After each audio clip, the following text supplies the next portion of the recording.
Welcome everyone. Thanks for joining this presentation of the ISSP, the International Social Survey Program, which is actually one of the most comprehensive cross-cultural survey programs in the world. My name is Insa Bechert and I'm considered an expert on the ISSP since I have been responsible for the coordinating of the ISSP data integration in the GESIS department survey data curation for almost a decade now. So what can you expect today? First, I'm going to give you some background information on the survey program. Then I'll tell you about the advantages and the challenges of the data. I'll give you some examples of data use.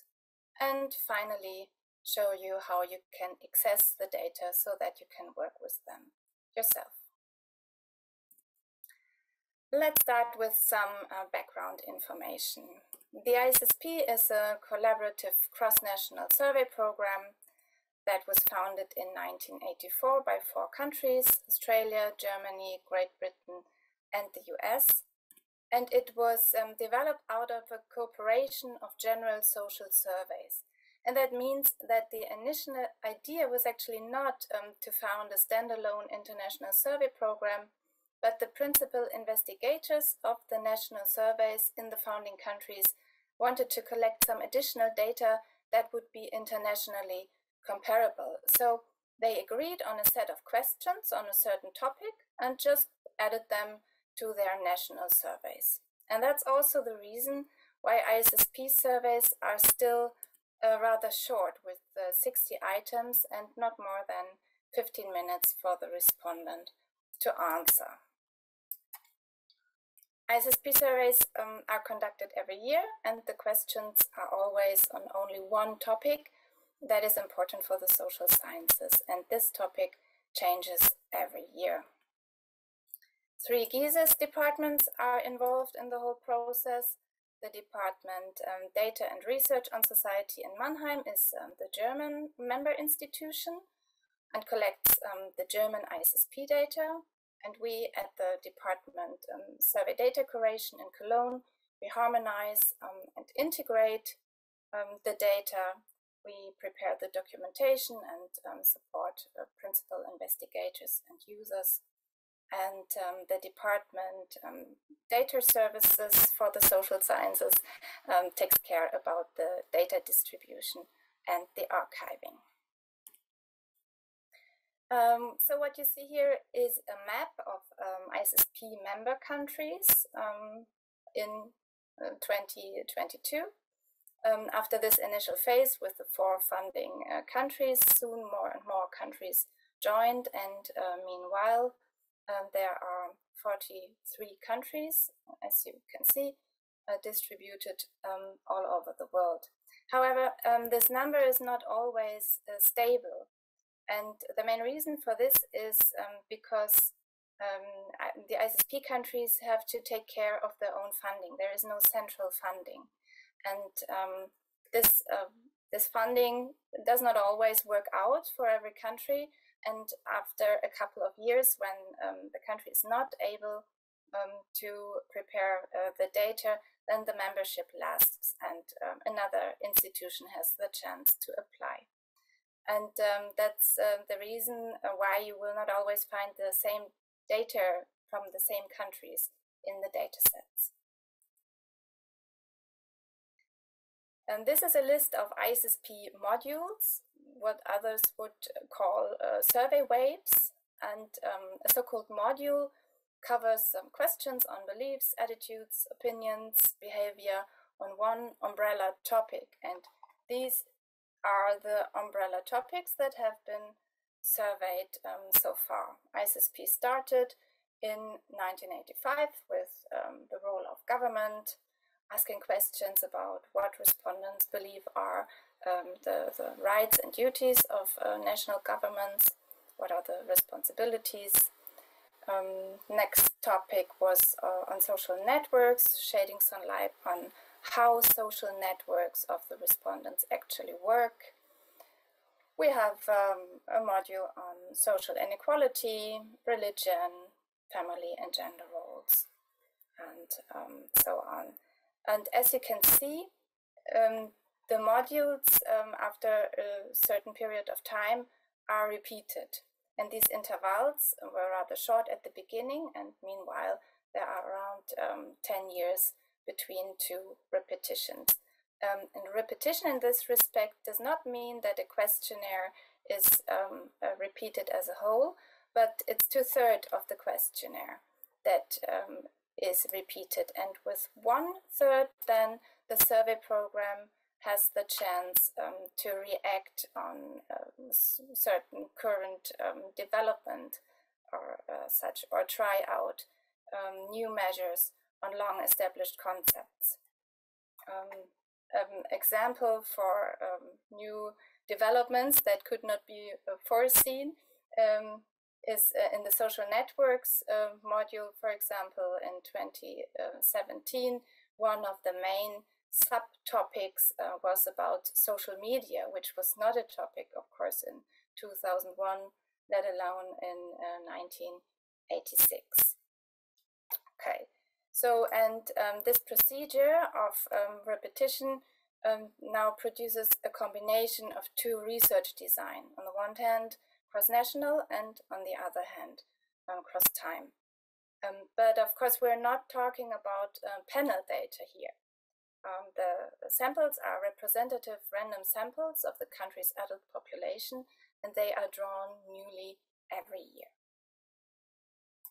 Okay, one last information on the modules. The role of government, social inequality, religion, and national identity. There are cumulated data files available, meaning that the variables that were replicated are accumulated across countries and across time and put together in one data set, and this is also available from our websites. Okay, a few more words on the organization of the survey program. There is no central funding. I already said that. The ISSP is a purely academic survey program with a democratic structure. That means all final decisions on the questionnaire and also on other important issues are made by the annual General Assembly. And this assembly means there are delegates from each country meeting once a year, sitting around a huge round table and really talking to each other, at least before Corona, that was the case. There is continuous cooperation in various working groups and committees. There is a method committee, for example, taking care of all methodological issues, of the evaluation of new application and these things. There are working groups dealing with best practice of certain issues such as translation or writing procedures and these things. And we also wrote down some common ISSP rules in a document called the Working Principles that sets methodological standards and also workflow procedures.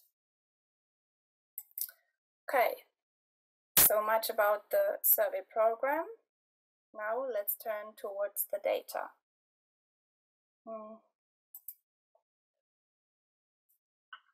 How is a questionnaire that generates the data develops?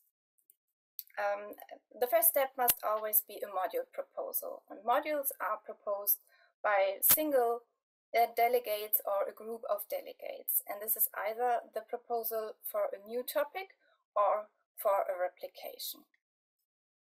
And the decision is made by the General Assembly, which module is going to be the next ISSP module. Then a so-called drafting group is elected. A drafting group consists of 5 to 6 members of the General Assembly, and it's taken care that this group is as diverse as possible. And in this respect, diverse means that it covers as many cultural groups as possible. And this drafting group then develops the ISSP source questionnaire. The selection and the wording of every single item is then discussed first within this drafting group, and then within the ISSP as a whole.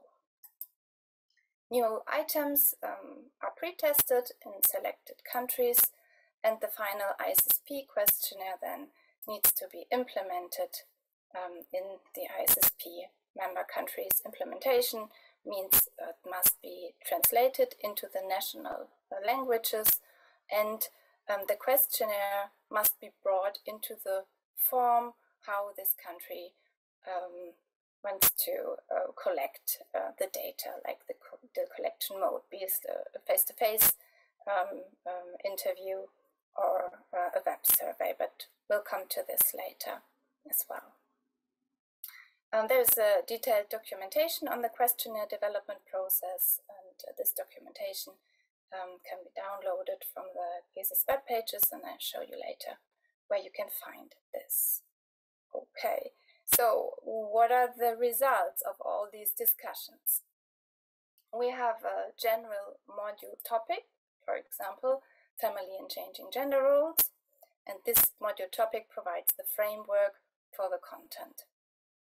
And within each module topic, we measure different concepts, for example, gendered division of household work. And we measure them by certain items, for example, in your household, who does the following things, and then there is an item battery with the different tasks in household, doing the laundry, doing small repairs in the house, caring for sick family members, grocery shopping, household cleaning, and preparing the meals. And with this item battery, we can then analyze how the respondents at least perceive how the household tasks are distributed between couples. Be it very traditionally, for example, the woman does all the cleaning and the man does the repairs, or rather modern. And then we can compare these results cross-nationally, or whether there was a change over time. Another example comes from the national identity module, where that gives us the possibility to measure nationalism. And there are different items. For example, how much do you agree or disagree with the following statements? And then come the statements. People should support their country even if the country is in the wrong. And then there is a response scale ranging between strongly agree and strongly disagree. Another item would be, and I fill in here Germany to make it better readable. Germany's television should give preference to German films and programs. Or immigrants take jobs away from people who were born in Germany. So my point here is that it must not always be one item battery on a certain concept, but it could also be different questions that look at the concept of interest from different angles that can be used. Okay, so this is how the substantial variables are developed and measured. And since the country or our countries ask exactly the same question, the outcome is pretty standardized. With the demographic information, it's an entirely different thing. We remember that developing history of the ISSP, that in some countries, module variables are collected with the national surveys, and that means that the demographic information is then also taken from the national surveys, so it is not asked twice. When the ISSP grew, it became more and more difficult to deal with the heterogeneous demographic variables, and so they were standardized, and the measurement goals were clearly described and written down in a document that we call the background variable guidelines. So meanwhile, especially those countries that joined the ISSP later, they sometimes have the ISSP as a standalone survey, but it's still the case that countries survey the ISSP questions together with the national surveys. And that means they need to make sure that they collect their demographic information in a way that it later can be ex ante output harmonized. And that means that they can be recoded in a way that in the end they totally meet the ISSP standard.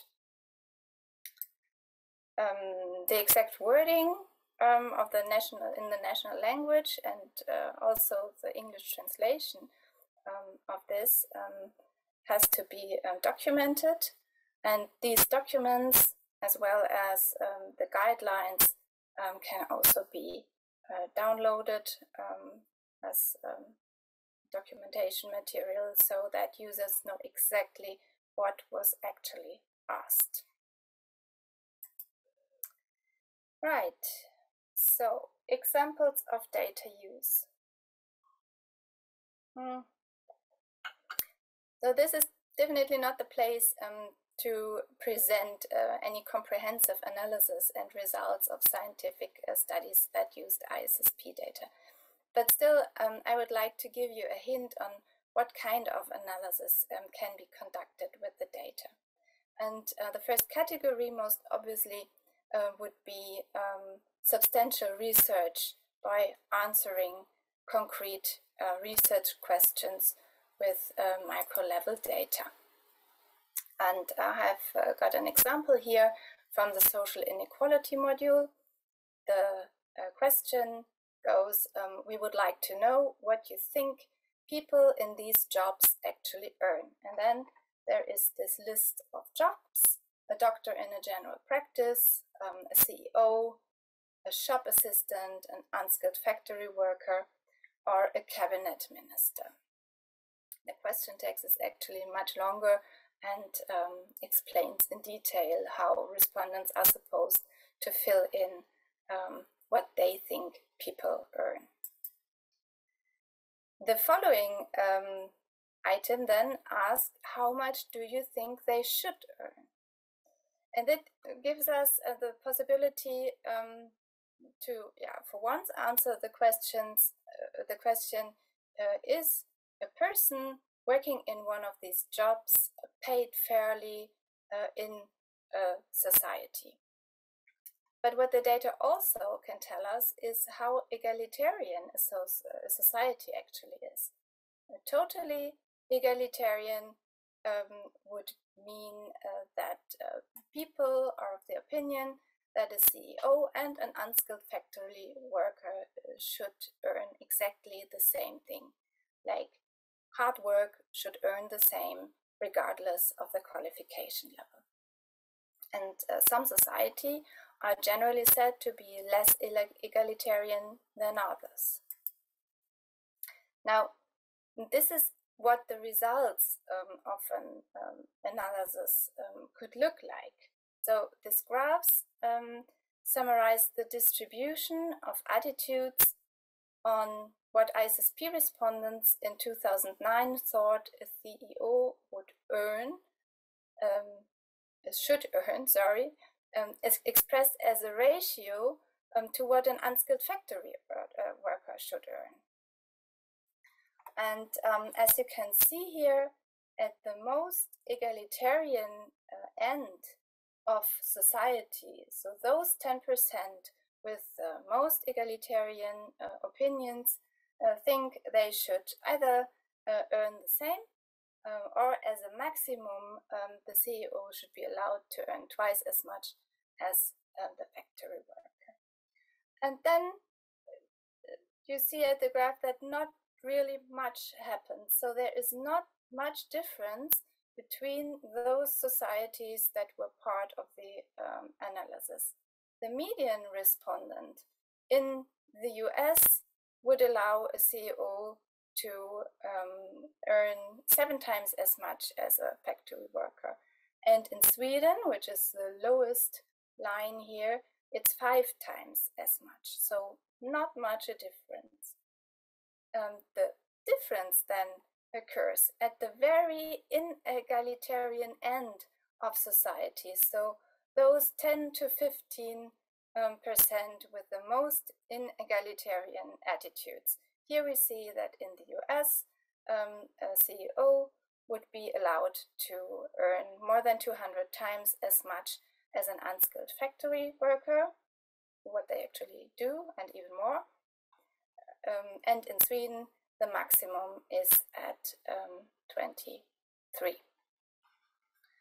So, if you'll only look at the mean values of this ratio, there's a little difference between the countries, but if you look at the percentiles, you can see that this difference depends on very few percent of the society, and that would also be the answer of the research question.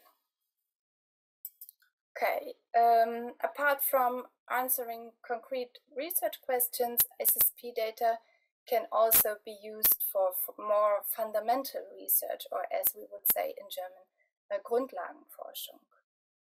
I have an example here from the module topic of religion, measuring the concept of religiosity. And I give you some background. There is consensus in the social sciences that religiosity is a multidimensional phenomenon. How many dimensions is still a matter of debate and will probably always be. However, individuals may be very religious with respect to one dimension and less so towards another. And that means it's possible to identify typologies of religious or religious profiles that shows different combinations of religious multidimensionality. And many researchers have done this before on a number of different data sets, and I looked at the ISSP data of 2008 on this purpose. I used the basis of 3 dimension and looked at 3 items that are covering these dimensions, and I checked by a latent class analysis which religious types can be revealed in the ISSP data. Latent class analysis, for those of you who might not know, is a statistical method for identifying unmeasured class membership by means of observed variables. And don't worry, I'm not going to show you the results of all 7 items, only 2 examples. So I identified 4 types of religiosity, and in type 1, a respondent has a 67% chance of answering to this item. I don't believe in God, and there is a 22% probability that a person assigned to this type says, I don't know whether there is a God, and there is no way to find out. The most extreme or the most different other type is type number 4, and here there is a 90% chance that a person assigned to this type says, I know God really exists and I have no doubt about it. And there is this kind of pattern in the data, how these types differ, and that's repeated across the 7 items. Another example is the item on praying. There is a probability of 95% that someone that is assigned to type number 1 never prays, and in type number 4 there's a 60% chance that this person prays once a day or several times a day, and a 34% chance that it's 2 times a month or several times a week. Okay, so these profiles can then be used for further research, such as who belongs to which type and why, or which type tends towards having what kind of attitudes towards other topics, or is showing what kind of behavior and such. Okay, last but not least, there is also the possibility to conduct method-related research with ISSP data, for example, by looking at mode effects. And this is a list of ISSP data collection mode that, as you can see, slightly differ. There is one block of classical face-to-face interviews, which are done quite frequently, but also computer-assisted personal interviews are an option, and what becomes more and more relevant, not just since the pandemic, are web-based interviews. So if the country changed their collection mode from one module to the other, or even better, if a country used two different collection modes within one module, that's an excellent opportunity for conducting mode effect research. So one could look at what are the effects on the response behavior. What does a change of mode mean for the data outcomes? Is there are there more breakouts? Is there more non-response on specific items? Or do respondents maybe even tend towards giving systematic answer patterns or such thing? So the results of such an analysis could be very important. For example, if a survey program thinks about changing the general collection mode from classical face-to-face to maybe a web-based survey. So those were my three examples of data use, of course, treated very much on the surface. I hope you still got the point. Now, how can you access data and documentation? General information on the ISSP can be found on the official issp.org webpage. And all datasets, questionnaires, method reports, and documentation can be found on GESIS.org ISSP home. And when you click on that link, this is where you end up. That would be the home page, and here are all the modules listed.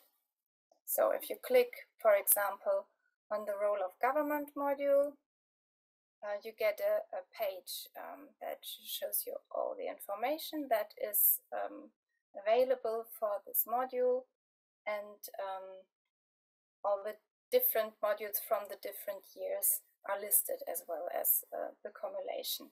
When you click on the year 2016, this is how the page looks like. We have here the related materials, the source questionnaire, a variable report, which is a very comprehensive codebook, a study monitoring report that gives information on methodological issues, an overview of questions, variables, and replication, the report on the questionnaire development that I was talking about before, and information on errata and earlier dataset versions. And on this site, you can access the data.